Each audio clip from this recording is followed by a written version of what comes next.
right. So I got Chris Wolpert with Group Benefit Services. Group Benefit Solutions. Solutions. GBS. Just go by GBS. Yes. That works. He's the other TikToker, LinkedIn guru that I respect in this business. I thought we were talking like before, a couple weeks ago. We think that we're like doing a lot, and when you pull it back, you're like, man, there's only like 10 people that you know that are like actually doing it. But then you only see, like, I see him a lot, he sees me a lot, but it's just like, man, we can be friends and be, not, we also, a lot of people think of us as enemies. It's like, yes, we are enemies. We will compete with each other. If there's a group in Seattle, I will go after it. If there's a group in New Orleans, he will go out. We're that competitive, but like, in reality, we're not hunting in those places. But Not been licensed in Louisiana. But I will get licensed, yeah, for an opportunity. But there's a lot in this room. It's whole about collaboration and how, doing these things are going to help the industry be better. And I want more young people to get into the business. And I think the young generation needs to start doing these things now, because the way that the guys that we looked up to sold was go to country clubs and that whole, Chamber of Commerce meetings and, call all your friends from high school and college and whatever else, and all those old ways of doing business. But that, and not to say that you shouldn't be doing any of that, but that is definitely an old school way of doing it. And I think about, Scott Cantrell was somebody I met early on through, Nelson's, partner that started Ascend and this whole thing. And he talked about this concept of going one to many. If you're doing that, go to the Chamber of Commerce, or you're going to this or that, that's one to one, right? You're meeting somebody, you're meeting one person at a time, you're having the same conversation, you're trying to kind of build that relationship and stuff like that. Whereas online, you just talked about it in the setup of this, is that we gotten to know each other and what we're all about just by watching each other's content. Like I know you've been on a weight loss journey. I didn't know you when you were bigger than you are now, but having seen, some of those like before and after pictures and stuff, there was the one that, I think it's you and your son that's sitting in your lap, and then, you look like a different dude, right? And so then, so I know that about you, and I'm like, okay, and then that like resonates with me because I know other people that have been through that journey as well, and it's really just all about having that that kind of shared experience, which we all have as human beings, but nobody knows about that unless you're sharing it online. And it takes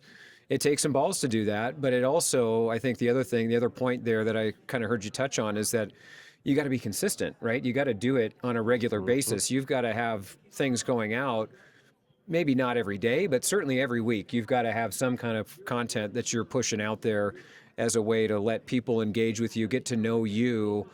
And then, when their timing is right, they may reach out to you or whatever, but you'll just kind of start to exist in their orbit. And that's what creating content is all about, is creating that orbit that then invites them into. And, it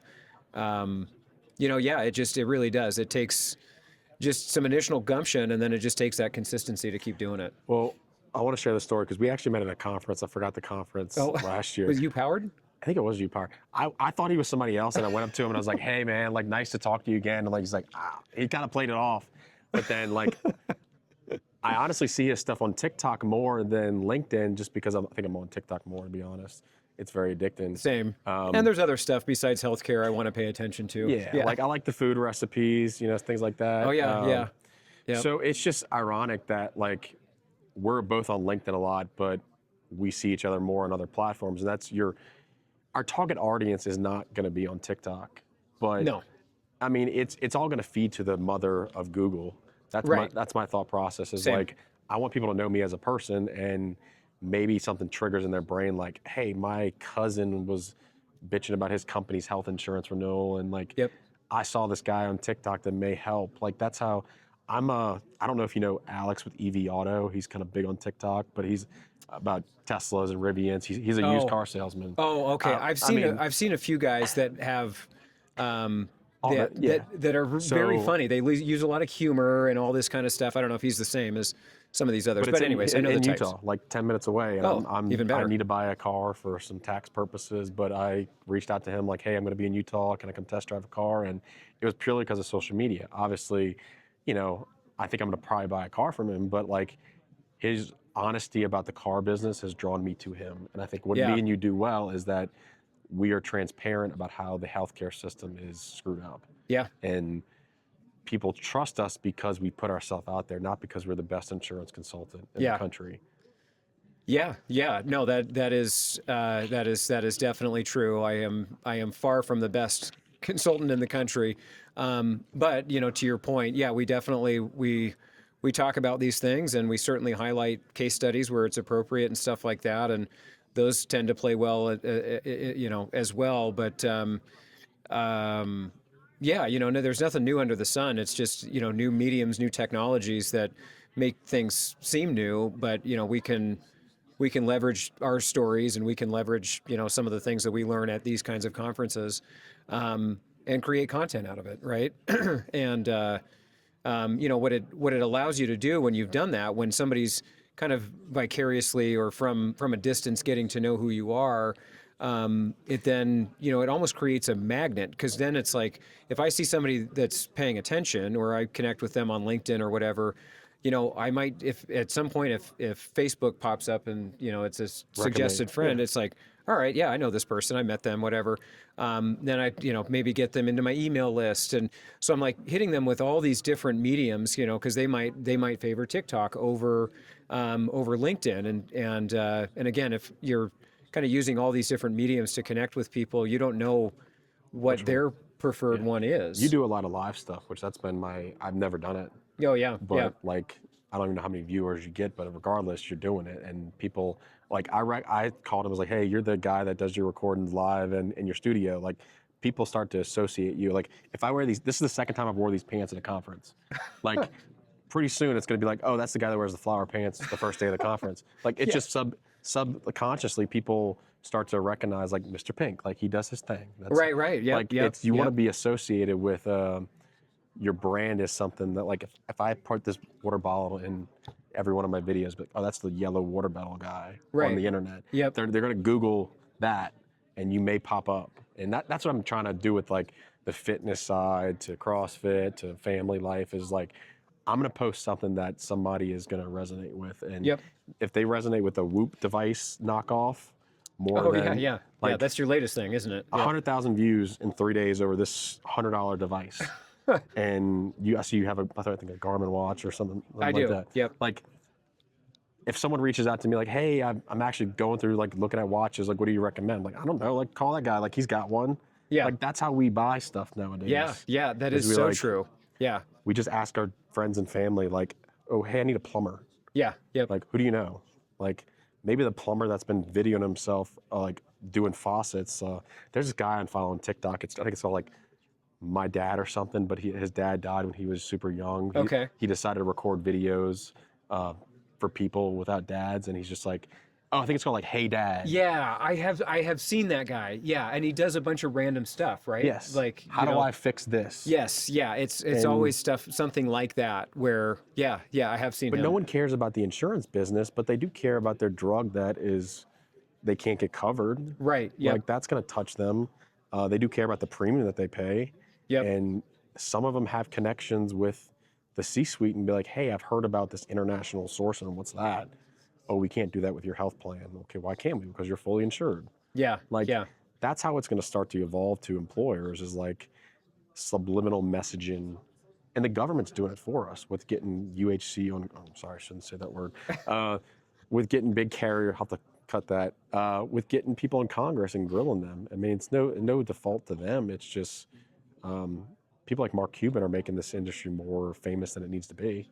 Yeah, well, and I think that's what it takes too. Is you get some high profile people. And RFK Jr. has made a lot of waves. His name comes up in some of my prospect meetings and stuff too. What do you think these guys are going to do? And all that kind of stuff. And I think they're more focused. I mean, it's 1/5 of our economy, right? And yet we're spending so much money on it, and yet the outcomes have been so poor. And it's, I ask this all the time too when I'm talking with employers or whoever else. It's like, everybody put your hand up if you or somebody has felt like they got screwed over at some point by the health system.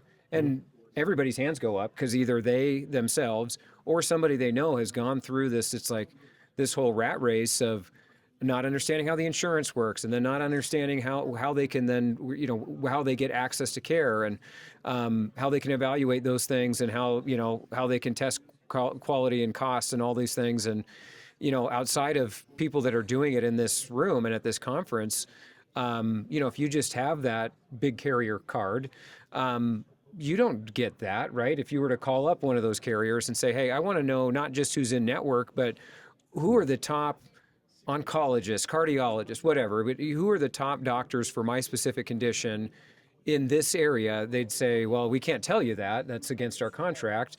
We're not allowed to divulge that. We can just simply tell you who's in network, but we need to spread that patient panel evenly for these hospital systems that we're contracted with. And it's frustrating because there's no other transaction that we do, like you're talking about your car. Like, you don't show up on a car lot and then say, all right, well, they're not going to say to you, all right, well, before you get in and test drive, we're not going to tell you what the car costs. And before you get in and test drive it, we're going to need to get your auto insurance. And that's what we're going to base the cost of the car is whether you have, again, I won't use names, but big carrier X, big carrier Y, big carrier Z. There's no other transaction that we have that functions the same way that healthcare does, and yet it's 1/5 of our economy. And it's, I think over the years, people are expecting at some point that the federal government's going to do something about it. They're going to step in. They're going to do this or that. But they can't agree on anything. So why would we wait for that to happen when the solutions are already there? There is some, some generational trauma, we'll call it, but there's definitely some education that needs to take place for people to understand that, hey, there is a different way to go about this. It's what we're talking about two different things. We're talking about healthcare access and we're talking about healthcare financing. So if we can simplify how those two work together and make it so that one supports the other rather than have them appear to be at odds, which is what it is now, I think that would go a long ways to helping bend this cost curve and helping increase the quality of the outcomes that people are actually getting when they're going in for care. Yeah, you're not fed up with the health insurance carrier, you're fed up with the healthcare system. Yes, indeed. You know. Indeed, but they see the healthcare, they see the health insurance as that's my gateway into the health system, which, is kind of further from the truth, but the perception is reality, that their perception is, oh, I've got good health care, I've got this carrier. Well, no, because again, we go back to the example of the car. It's like, you don't drive a Geico or a Progressive or, whatever, like you drive a Ford or you drive a Toyota.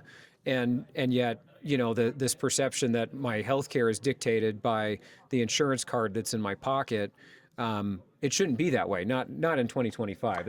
I was when I first got my license, it was State Farm, and I was with them for 10 years because my dad convinced me that it was just the best insurance. And now that I'm adult and manage my own money, I'm just like, oh my God, I was wasting so much money over 10 years. I just never thought to shop it. Right. And I didn't even know. Dad said it was good. So, yeah, and that's how most people get care. It's like, my dad had this condition that I have now. Yeah. I go, hey, where's your surgeon? Oh, Dr. Smith. Like, oh, Dr. Smith has a son, Dr. Smith Jr. Yeah. That's who you go see. Yeah. And that's how we do healthcare. But little do we know, like Dr. Smith Jr. is not as good as the old doc, and his quality score is lower, or his infection rates are higher. Yeah. That when I got access to that data, I just was mind blown. I was like, wow, this is how you deliver healthcare to people. But it starts with direct primary care. It starts with like the entry into healthcare first.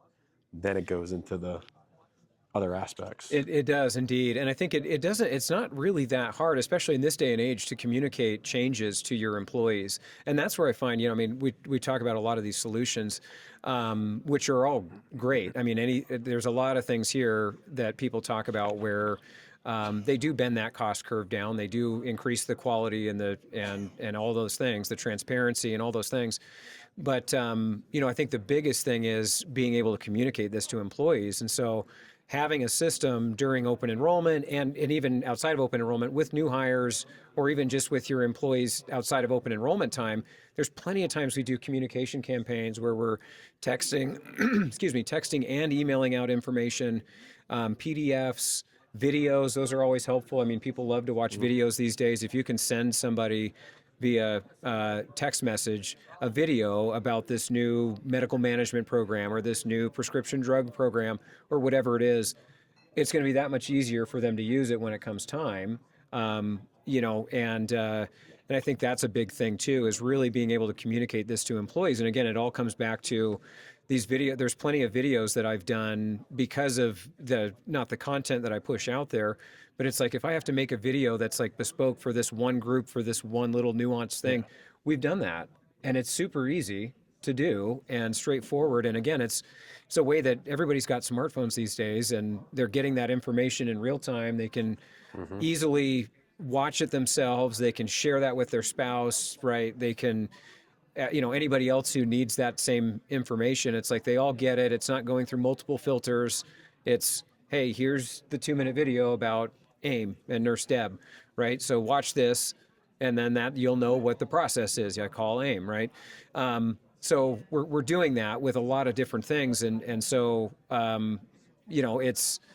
that's a big thing, is just communicating with people where they're at, and and kind of, I don't want to say dumbing it down, but making it digestible to a 5th grade level, because most people don't think about this, right? The only reason they think about their health insurance at all is because they have a portion of it that's coming out of every check.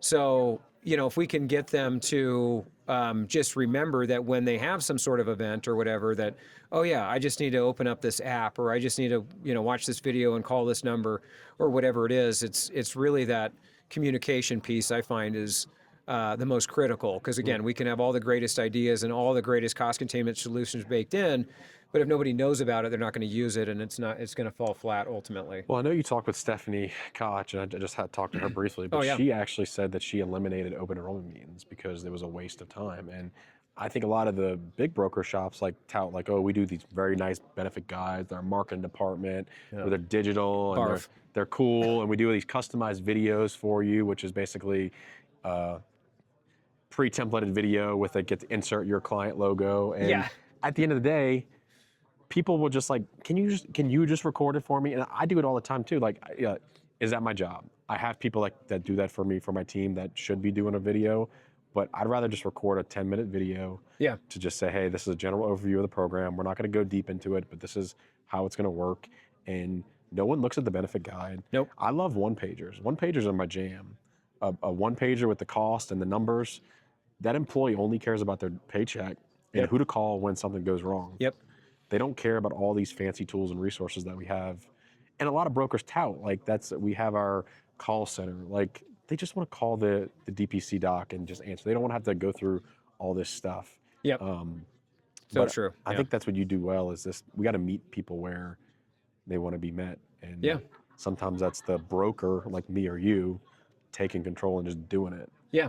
And that's why we got into this business, is to, we want to build a business where eventually we're not having to do everything, but we still get passion out of solving problems and helping somebody. Because when that CEO or CFO sees us, like, hey, I saw you did the video, like, that was cool, thank you for doing that, versus like, hey, your account manager's been doing it for 5 years and you haven't shown face at this employer, like what are you doing? Versus if they see Justin or Chris is doing, that earns your keep. Oh yeah. Versus these templated, brain shark type videos, which are good, but it doesn't really solve the. No, and that's like frosting, right? But at the end of the day, somebody wants to sink their teeth into the cake, right? And that's where, I think that's kind of what you're getting at, is that they have some of those resources they don't want to use. And to your point too, we haven't, you're talking about Stephanie.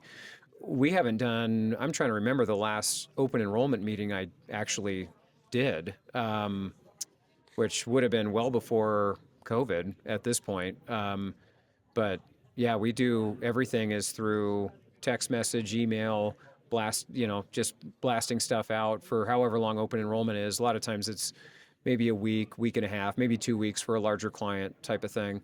But we don't do that traditional thing either. And then again, at this point, the either the website for larger clients or the link tree that we put together for smaller ones, that's got everything and more that the paper packet would have that you've passed out. And now you've just got it electronically. So if somebody's like, you get an email from one of your employees or you text or whatever, and it's like all that HR person has to do is just text that out like, hey, here's what you need, and then maybe highlight, this is the where you had a question. Here's the entire link tree for everything else, and that way somebody can really dive deep into it or whatever. And again, it's something that can be easily shared with somebody's spouse. We find a lot of times, like we've got a lot of kind of blue collar clients, trucking, transportation, warehousing, construction, where it's the wives ultimately are the ones that need to know what's going on with the plan and how all that works.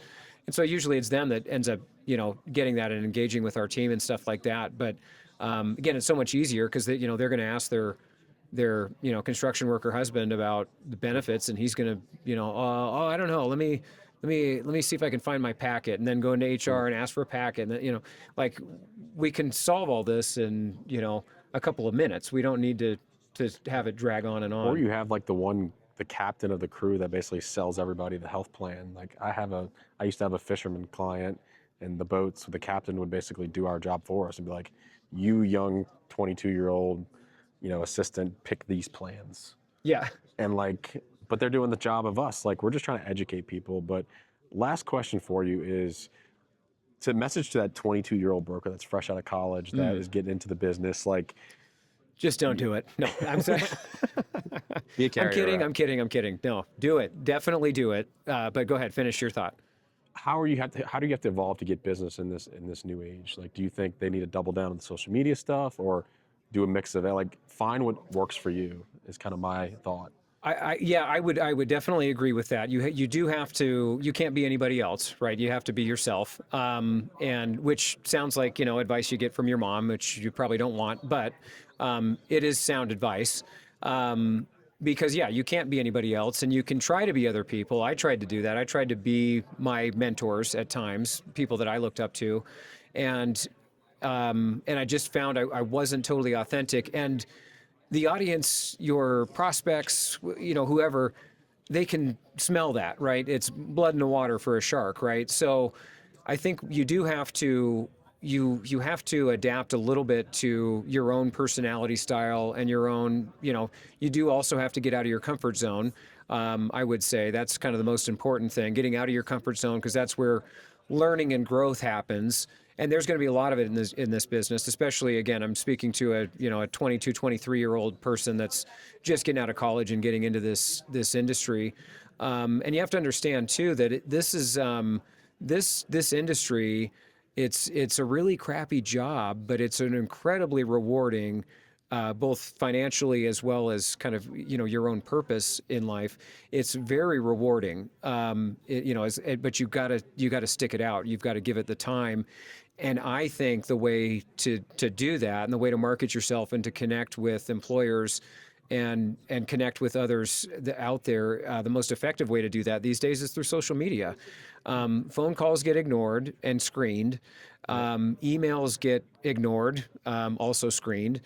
But people have their own experiences on social media. There's not a way for somebody to outsource a social media experience and then still retain that, that they're looking to. You can't fake this. You can No. AI it, but you cannot, you can tell when it's AI clones of people. Much better put than I was trying to do. But yes, you're right.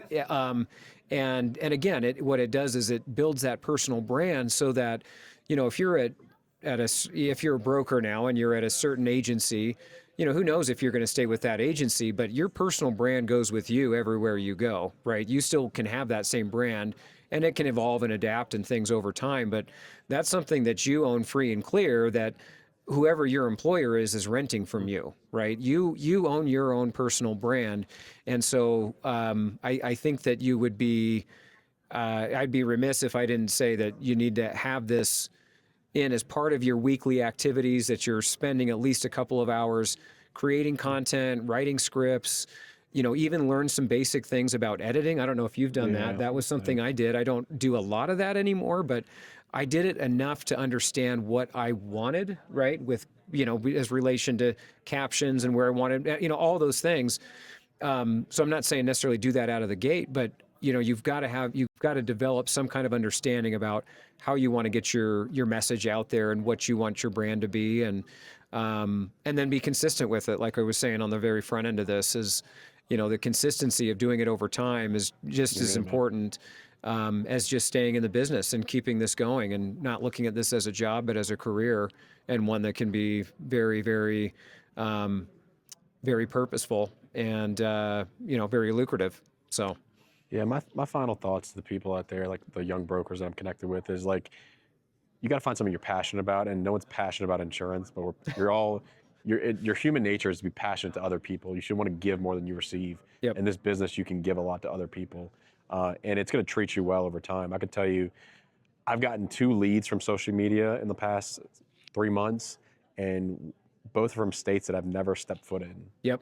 And that's cool to me, because like, you don't want to be so hell-bent on like, oh, my market is Louisiana, my market's Seattle. No, your market's the entire, where you can get licensed, you can sell insurance, that's where you need to go do business. Yep. But you're obviously not spending, I'm not going to Seattle and marketing, but if, I work with a lot of RV dealers. If there's an RV dealer that's connected to my friend that owns this one, it happens to be in Seattle, well, that's an opportunity for me. But they're going to see your content about, hey, Justin posts that he saves this RV country, a ton of money. Like, how can he do that for me? And that's how the industry, we have a health insurance conference. There's conferences for everything. Yep. They're going to find your name by, if you Google Justin Burgess Insurance, I pop up.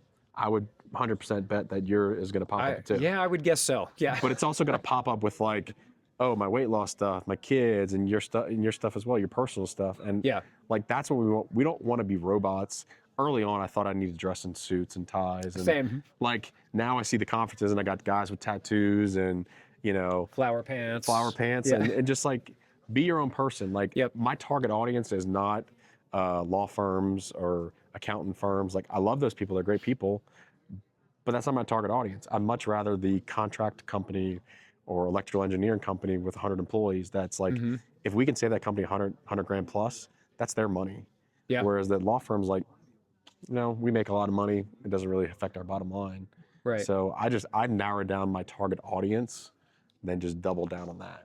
Yeah. And I think you've probably done the same. Yeah. Oh, definitely. Yeah, absolutely. And yeah, to your point too, when I started really leaning into creating content back in 2019, which was in hindsight perfect timing, because then in 2020, of course, COVID and lockdowns and all that, and particularly in my state in Washington, they closed everything, kept it closed down for a long time. And so that the social media stuff I was doing was really the primary way that I was marketing at that point, and what that led to, there was a point where it's kind of changed now, because now here when recording this is 2025, but a couple of years ago, we had brought on just as many clients outside of Washington as we had inside of Washington. And a lot of that was because of the social media and all those things I was leaning into. I mean, I've got clients that are all the way in Florida, right? The other corner of the country for me. I've got one that's in Maine, right? I just need to, and I had one in Southern California. I need to get one back in Southern California and have all 4 corners basically. But my point is that, you can, you go where the opportunities are, right? So if you find an opportunity in Tampa, Florida, like I did, everything's done via Zoom, and you still go close it, and it still pays the same as if they were in Washington or wherever else. But it's not difficult to get licensed different places, and again, you create your own opportunities and you go where they are. And I've had the same experience where I've had some of our best opportunities have come from groups that we've initially connected because of social media. So it happens. You've got to have that consistency. It doesn't happen all at once, but it does happen. And when it does, it's a pretty good feeling. You got to just keep doing it. Well, thank you. I really appreciate this. This was fun. So check them out on LinkedIn, TikTok. I'll post all the stuff below, but go give them a follow. So cheers, everybody.